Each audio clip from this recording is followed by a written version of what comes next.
And good morning. Happy Sunday to everybody out there. This is the portion of the show where I go ahead and click the button and let the clock on the wall do its bong, bong, bong. And we wait for it, let all the notifications go out.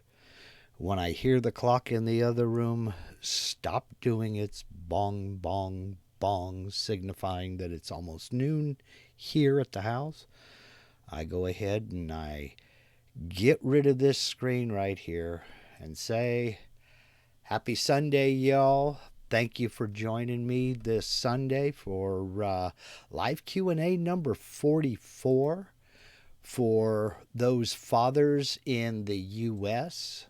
I hope you're all having a happy Father's Day and that the kids treated you well this morning, or at least called you or something. So things are going great here. Hope everything is going good for you and yours. Hope everybody is safe and healthy. This morning posted a video on using the multiply combine mode. And there were a few questions and a few suggestions, some very good points made, and a few things I forgot to kind of clarify within the video. This was another one of those comedy of errors weeks. Not as bad as last week, but this was like the fourth time I recorded this video. So that's why all the measurements and everything else were already entered into most of the fields in the within the video itself. So before we get going on the video or what have you, let's go ahead and get into, just kind of go down and do a roll call. We have, let's see, Aaron Hansen in the house, Jeff Rozak from Edgewater, Florida, Mike Gallo. How you doing today, Mike? Let's see, David Dietrich, you brought up a very good point, and I'm going to show that here in just a few minutes about how to get some better detail using VCarve when because rest machining isn't available to you. So let's see, Steve Nealon from Harneal Media, webmaster to the stars, over there taking care of the websites for some pretty big people here in the YouTube universe and in the maker community. You can check him out at harnealmedia.com. Mark Lindsay CNC.com is sponsored by Harneal Media, and I thank you very much for that, Steve. See, Steve Late from London. Mario Medina, mi amigo from Mexico. How you doing today? Chip Frappier, hope I didn't butcher that, down in Florida checking in. Ice Cream 62 coming to us live from Italy. It should be about 8 in the evening there, and you're winding down for the day. Hope everything went well. Let's see, Dale Francis from Utah, Dave Matthews, Dave Krause, Ayal Peleg from Israel. How you doing today, Ayal? Kevin Ells checking in from South Africa. Wow. Let's see, Robert Repine from Puxatawney, Pennsylvania, Richard Poulin from Quebec, and John Sautier, Dwayne Ruthig from Michigan, Jim Johnson, Thomas Grimm, Tessie Burrow from Alabama. Oh, thank you, Chip. I hope I didn't. It's a paranoid thing with me, you know. Jim Hester from Kentucky, how goes it? And Mr. Troy Pritchard, the man, the myth, the legend. Hope you all are doing well today. Hope everything is going your way. I don't know if you're getting any shop time, being Father's Day and all. I don't know if you got kid things going on for because it's Father's Day, or if you're getting to basically kind of sit back and relax. But whatever it is, I hope you're enjoying what you're doing. We have Miguel Limon showed up today, and Mr. Michael KC. Jigsy's Workshop from County Cork in Ireland. Holy cow. Welcome aboard. Welcome aboard. Okay, let me jump into the video here, and I'll bring up Aspire and do a little screen share here. A couple of things first of all. Let me go ahead and maximize my 3D view. There's a couple of people who noticed that when I used the multiply mode, level, combine mode, excuse me, just drew a blank. I said in the video that it only affected the areas out here and over here. It didn't really affect much in here. And somebody pointed out that yes, it did. It did affect these down here. That's because the multiply combine mode doesn't just work in one direction. It works in all directions. So when you're multiplying by 0 out here towards the edge, you're basically multiplying by 0 right along this edge where the dish meets the surface of the material. And then you're multiplying by 1 in the center. That doesn't mean that you're still multiplying by 1 down here. You're multiplying by a decimal, somewhere between 0 and 1. So if it happens to be 0.65 for the sake of argument, it's going to take the pixel height and multiply it by 0.65, and so that, yes, it's going to adjust the height down a little bit, but it's not going to squish this here as flat as that there. So you have the 1 that it's multiplying, the height is multiplying by here, and 0 out here, but in between you have all those decimals between 0 and 1 here, or 0 and 1 here. So yes, these things are going to be affected at different levels. Now, also, the fact that when you looked at the preview, and I'll go ahead and shut off my modeling plane so you can see it, it does look like the mouthpiece shrunk down into the dish itself. What I did was I came back with this one and I added about a 20,000ths of an inch base, and it does make a difference. So I will correct myself on that. So the base is a little bit thicker out here than it is right here, but yes, the mouthpiece did start to blend its way into the dish out here. And to be fair, this was just a model that would work for the video. It's not really something I would carve anyway. I mean, I don't have any use for a postal bugle, but it was a good model for demonstration purposes. But yes, the mouthpiece did blend in a little bit down here and should have been brought up a little bit more. So adding a base to it would have helped. So let me turn my modeling plane back on. Another thing that I forgot to mention was when I was out here in my drawing tab in the 2D view and I created this dish, I created the oval vector first. Then I imported the dish from the clip art library, and then I stretched it out into an oval. That was to kind of sort of demonstrate that you can manipulate the model. I could have just highlighted that dish model and then gone into select object size and set it for 12 by 9, and it would have done all of that sizing automatically. I didn't differentiate. I should have done that. But my purpose in stretching it out before I came over and set the size was to demonstrate that you can manipulate the shape of these models without using this kind of form. You can do it free form if you'd like. So that was my purpose in doing that.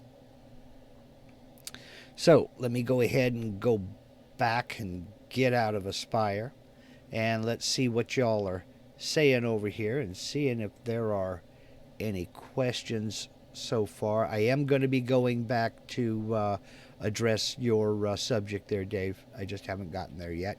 I want to see if there's any questions. Let's see. Nope, I don't see any new questions. Howdy do and Jim Pell. Thanks for joining us. So let me run back over to Aspire real fast and address Dave's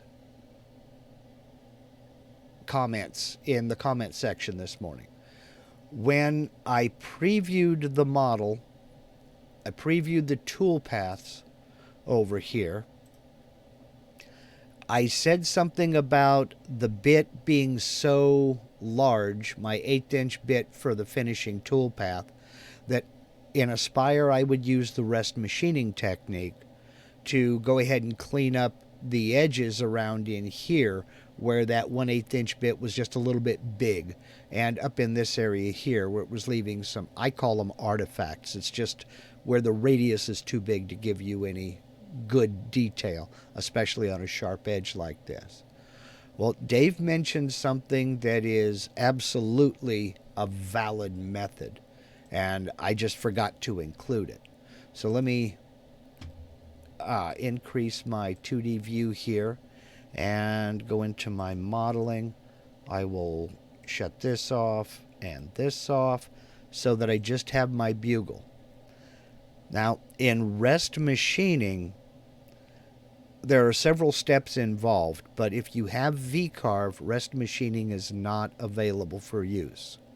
So we can go over here in the modeling tab and select the model and create a vectory bounder around the model.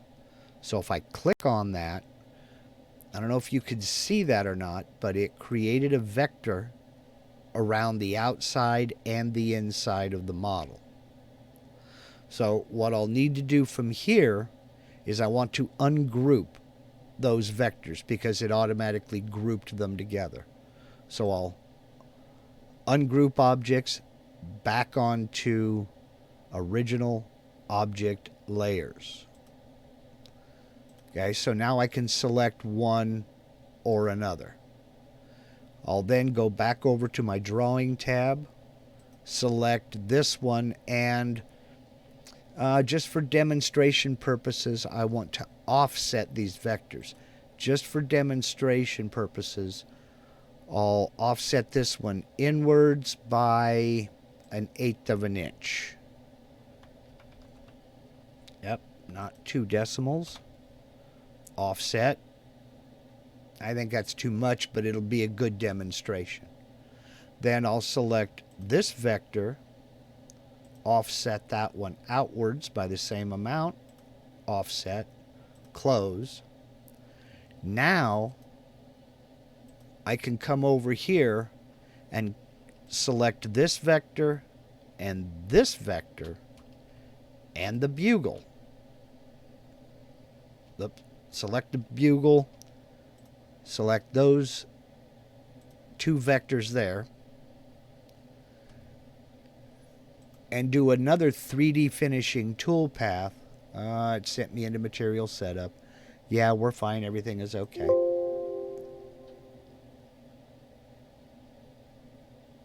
No. Okay. Then I can select another bit. Tapered ball nose, 1/16 inch. Select.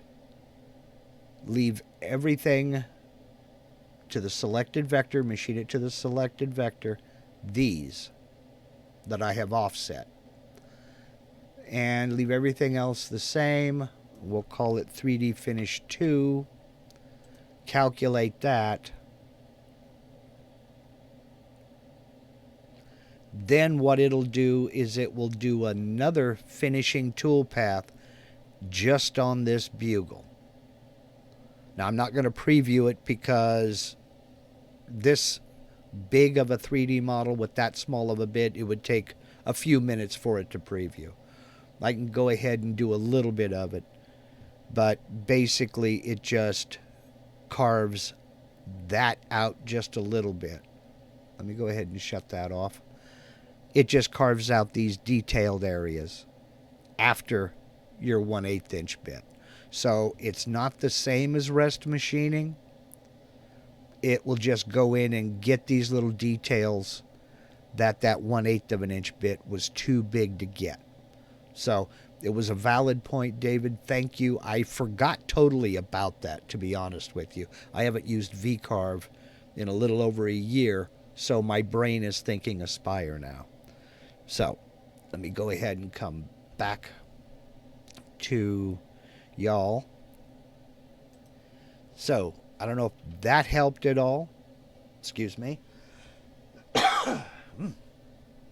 I don't know if that helped at all, but that's just another way to get that finer detail with a smaller bit without having to go back through and doing all of that, the entire model, dish, and everything. So, hope that helps. Let's see, there was one other comment. Oh boy, I'm going to have to try to remember here.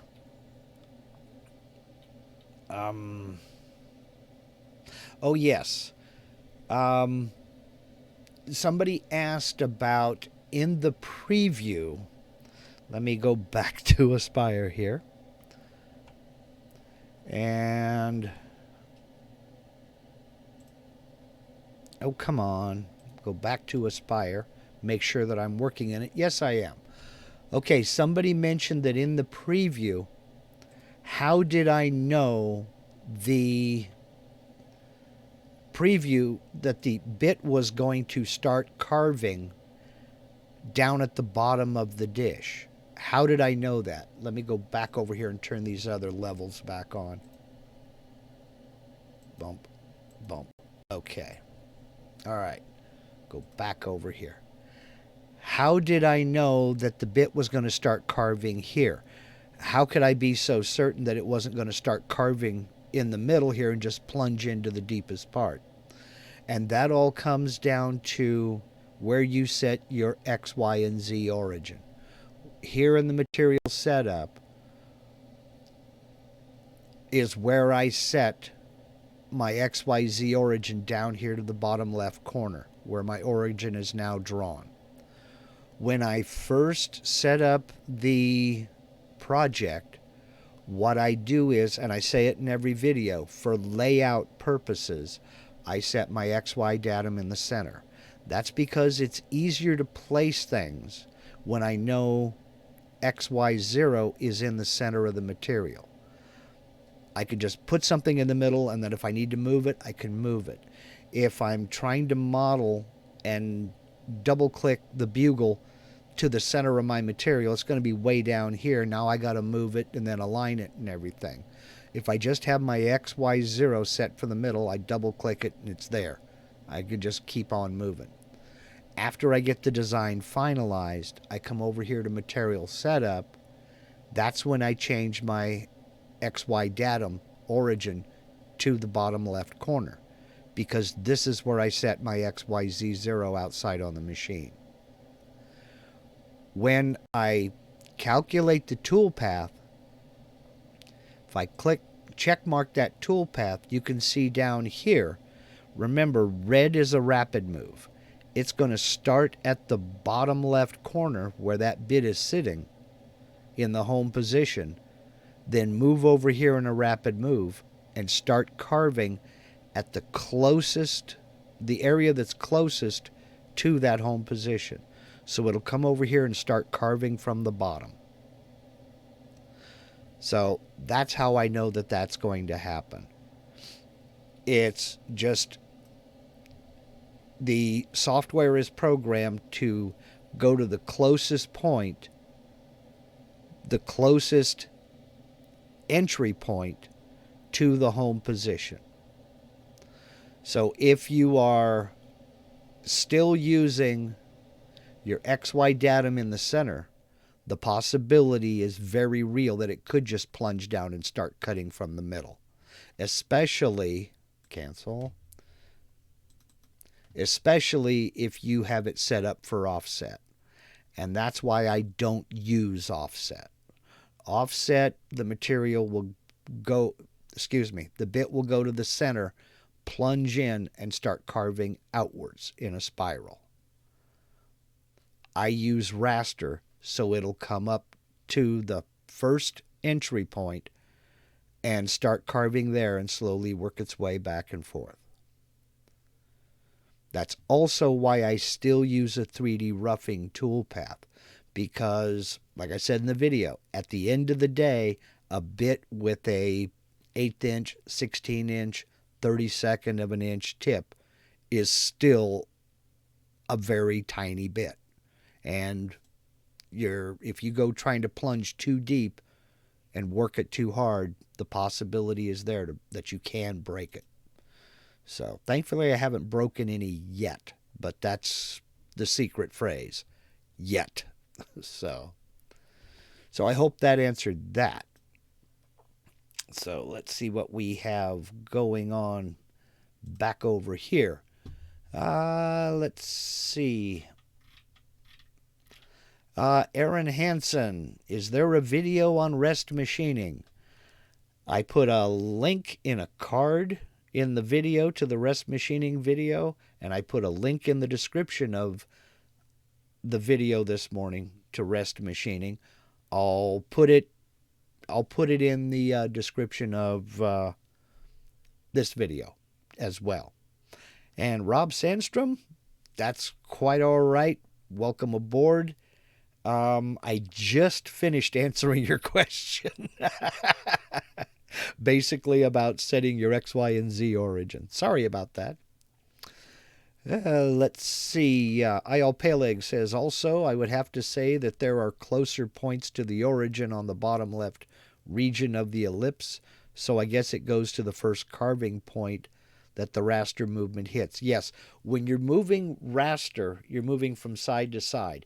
It's going to take the lowest point that's closest to the home position, and the bit's going to move to that point, lower itself in, and then start machining. Also, by using the 3D roughing toolpath, I'm only leaving about 30 thousandths of an inch. So, after the roughing toolpath is done, using Z level, it'll drop down to within about 30 thousandths of an inch and just leave that skin of material over the model. In some areas, it'll be a little bit thicker than that 30 thousandths. But it won't be by much. So the 3D roughing, I do just to hog out the majority of the material because I get a better finish that way. Now nothing, I've never pulled a piece of material off the machine that was finish ready. There's always going to be some sanding. Unless it's something big enough that it only needs to be visible from about 5 feet out. But if it's going to be something you're holding in your hand or something you're going to get close to, you'll want to do some cleanup sanding, and I do. But I find I get a better finish if I do a roughing toolpath first, and then just let the finishing toolpath clean up what the roughing toolpath doesn't get. So, and it's easier on the tool. I'm not making 1,000 parts a day. This is a hobby for me, so I can afford to take my time. So, all right, let's see.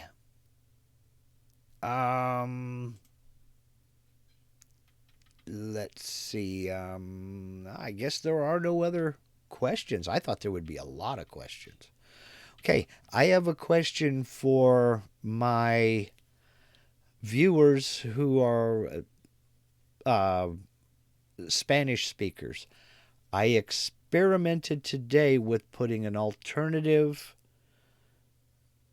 title and description in Spanish on today's video.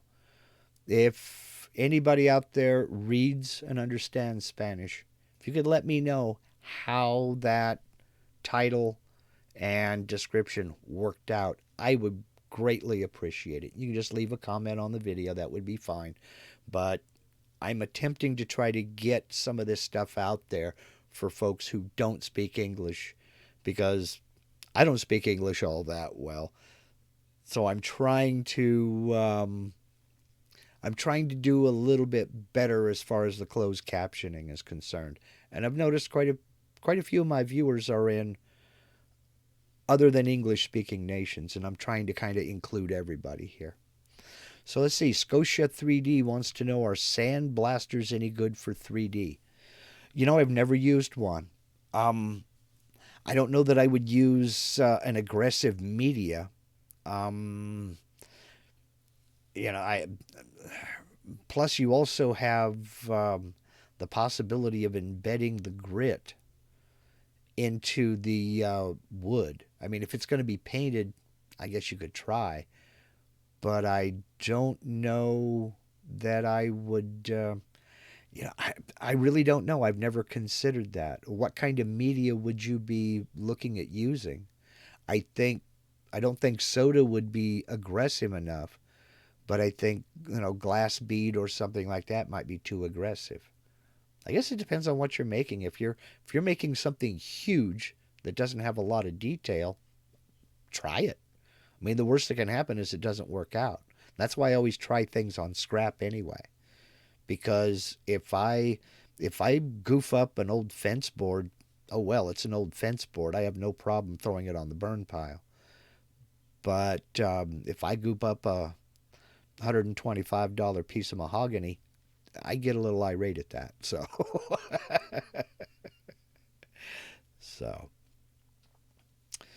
all right. Let's see. Robert repines. Oh, Mario says the translation is good 90%. Thank you for that feedback, Mario. I really do appreciate it. Just trying to get it out there. So, let's see. Robert repine says, hi, Mark. Just put in my order for the Gatton CNC last night. Can't wait for it to get here and start the assembly. You got this, Robert. You got this. Join the Gatton CNC Facebook group and throw all your questions over there. There are hundreds of those things out there. And I like it. It's a good machine. If I had it to do all over again, I'd make another one in an instant. I wouldn't hesitate a bit. Just remember that it's a kit. There is some fine-tuning and fettling and finishing, sanding and stuff like that when you assemble it. Just kind of sort of like building a model car kit. You didn't just peel the pieces off of the trees and glue it together. You did a little bit of touch-up and sanding and painting and that. And it's just the same thing. Take your time. It's not a race. Slow and steady wins. So, but welcome to the cool kids table. So let's see. Wally's Tool Shed. Good afternoon, Mark. I do have a million questions, but I will just have to rewatch this morning's video for some answers. You might rewatch this live stream as well, because I did show a few things that I forgot to include in the video. But, the two put together, I think, is pretty decent. There aren't many occasions where you would actually use the multiply toolpath. It's mainly just for those situations where you have pieces that protrude over the edge of the material, and you don't want to flatten the model so low that you're not getting any detail at all. So, let's see. North Texas Workshop, is the modeling plane on the bottom or top? You described both ways in the video today. Okay. The simple answer is yes. It's on the bottom and the top. The thing is, it's when you... Okay, let me open up a new Aspire. No, I don't have to open up a new Aspire. I can use this one. And we'll shut off that. And I'll go ahead and that here, go back over to my modeling tab. Okay. Let me shut off these other levels. Okay. From the very beginning, your modeling plane is on the bottom. And when you start adding things on top, it builds from the bottom of that modeling plane. Okay? So the software models from the bottom up. So I have this model set with the combined mode of add. That's adding this model on top of the modeling plane. Then I come along, before I use the multiply, I come along and I add the dish. Let me turn off the zero plane. The dish, because it's in subtract combined mode, it in effect moves that modeling plane to the top of the dish, if that makes any sense. Because I'm subtracting the dish from the modeling plane, and I'm adding the bugle on, or the dish is subtracting from the modeling plane, and it's taking the bugle down with it. I don't know if that makes any sense, but if I turn off that dish, the modeling plane is underneath the bugle. It models from the bottom up. So when I add here and add here and add here and add here, all of a sudden here's a subtract. It takes everything down with it, if that makes any sense. And it shifts that modeling plane from the bottom to the top. So, as I say, the short answer is yes. Turn these on. But when you add that dish in subtract mode, it basically shifts that modeling plane up over the top of all of them, if that makes any sense. So, let me go back over here and find y'all. Come on, where are you? There you are. Okay. So, did that make any sense to you there, North Texas Workshop? So, let's see. Jim Pell, totally unrelated question. How do you get the yellow highlight on your cursor? That's in the software that I use for screen capture. So, I don't have any control over that. I can't change the color. I can't change the size or anything. That's built into the screen capture software. So, let's see. Dwayne Ruddig, another unrelated question. In your video on setting up the fourth axis, you disconnected the Y and used that to run the chuck. Does the Y drift after being unhooked? No, it does not. It doesn't move at all. Let's see. North Texas Workshop. The bugle did not start from the middle of the wood. It started about halfway down. The modeling plane doesn't have anything to do with the wood. It doesn't have anything to do with the position of the model in the material. The plane is it's kind of like it's what you're building the models up on. Then when you go over into the material setup, you position that model within the material. Okay? And that's what I was talking about, that zero gap above model. So it doesn't place it in the material. It's just a plane that you're building up those models on. So I don't know if that helps or not. I'll pale egg. This does not move the modeling plane. The subtraction causes the result to be below the modeling plane. Yes, you're absolutely right. But the effect of the effect of it is the modeling plane is on the top of that dish. So it forces the models down below that modeling plane. But the effect of it all is, it depends on what, it's semantics basically. So,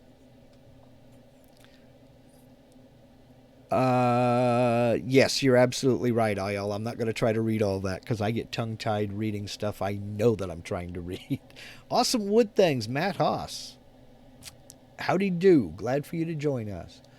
Let's see. Let me go back over to Aspire real quick And I'll try to get a little bit further into that. Let me bring that over to a Z view. I've got everything turned on. Go over here. This is what I mean. When you come over here to Material Setup, you click the Set button. This is where you place your model. This is where this model's position in the material is decided. Like right now, I've got a 1/4 inch gap above the model. That means that this model is going to be calculated down here at the bottom. And I don't want that. That's why it said my material values had changed, because I had shut off all of those different levels. I need to make sure that's up at the top with no gap above the model. That pushes the model upwards in the material. The modeling plane doesn't have anything to do with this. The modeling plane is only what you're building those models on. Now we're placing it in the piece of material with no gap above. Okay. Yes, now I need to recalculate. There we go. So, hope that answered that. But the modeling plane out here, it's still calculating those toolpaths. So I gotta wait for it. Okay. So the modeling plane out here doesn't have anything to do with where this model starts or stops in the material, which is also why you add a zero plane. That lets the software know this is the surface. So that when you do calculate, you end up with the filled in edges out here in your dish. It's more complex than it needs to be, just my opinion. But basically put, when you're modeling over here, you're not placing the model within the material. You're setting its position in X and Y. You're setting its height as to how deep the bit's going to cut. But you're not placing it cutting from the bottom or cutting in from the top. That's done over here. So, I hope that answered that. Now, let's go over here and see if that was any help at all. It looks like. Okay. Hey, Linda Lindsay, welcome aboard. I think I know you. Okay. I think that is all of the questions. And holy cow, I've been on here for 37 minutes. I need to go ahead and wrap this up because I've got yard work to do. Let's see. Wally's Toolshed wants to know, would you add a zero plane to every 3D carving? Only a carving where the surface really mattered. The top surface where the model meets the surface of the material. If that mattered, yes, I would use a zero plane. Not every model needs one. For instance, I'll put a link to it in the description below. If you go back to that sign that I made for my wife, the words were in Latin. I'll put a link in the description after this goes live. I did not use a zero plane there because I carved the model and then cut that model out. I did not... there was nowhere where that model joined the surface of the material that I needed it nice and clean. So I didn't care about a zero plane. So for not every model needs a zero plane. But if you are carving like a dish or even a dome where the modeling plane, where the surface is important and the model meets the surface of the material, then yes, you would use a zero plane. And to be honest, the zero plane doesn't add any machining time. it doesn't really affect the quality. It doesn't affect the quality of the model at all, other than those edges where the model meets the material. So if you want to use a zero plane on all 3D on all 3D models, by all means. It doesn't add any machining time at all, so you can. Let's see. Richard wants to know, I have a question about Inlaid Toolpaths. When I do the male part, I don't get the same radius corner to fit the pocket inlays. Do you have an idea why? The short answer is no. The long answer is I've never done an inlay, not yet. I've got everything together. I want to do a few inlays. I just haven't gotten there yet. I've got a couple of projects that I think would look real good with inlays. It's just getting the time to get out there and get them done. So I can't help you with that. Not yet anyway. I've got some fence boards out there. I'm going to be carving up, do some practice inlays. My thing right now is I don't have a bandsaw to cut that male off of the inlay after it's done. So I'm going to be relying on my planer and my CNC to carve that away. So I don't like to do that because I have had chip out problems in the past, but if I have to, I have to. So, okay. IL Peleg says, show us your yard sometime. If you're not following me on Facebook, you didn't see it, but if you are following my Facebook, I did post a video 2 weeks ago, I believe, on the stuff that I've been doing out in the yard and everything else, and I've posted pictures. It's just not CNC related, so I don't post it on the YouTube channel, but follow me over on Facebook and you'll see it. So, but alrighty. Yeah, good grief, it's been 40 minutes. I'm going to need to go ahead and close up shop so I can get out there in the yard and get back to digging. So, if there are no more questions, let's go ahead and call this done. Once again, to all you fathers out there, happy Father's Day. Here's hoping that it's a good one for you. And if you want some shop time, you get that shop time. And if you want to just sit around and be a dad, sit around and be a dad, but enjoy. So, with that said, I'll get the videos that we talked about linked in the description box as soon as I get finished here. Give me about 10 minutes, and we'll go from there. So, thank you again for spending your Sunday with me. Get out and do something cool. Or not. It's Father's Day. Relax. Have a good one, y'all. Take care.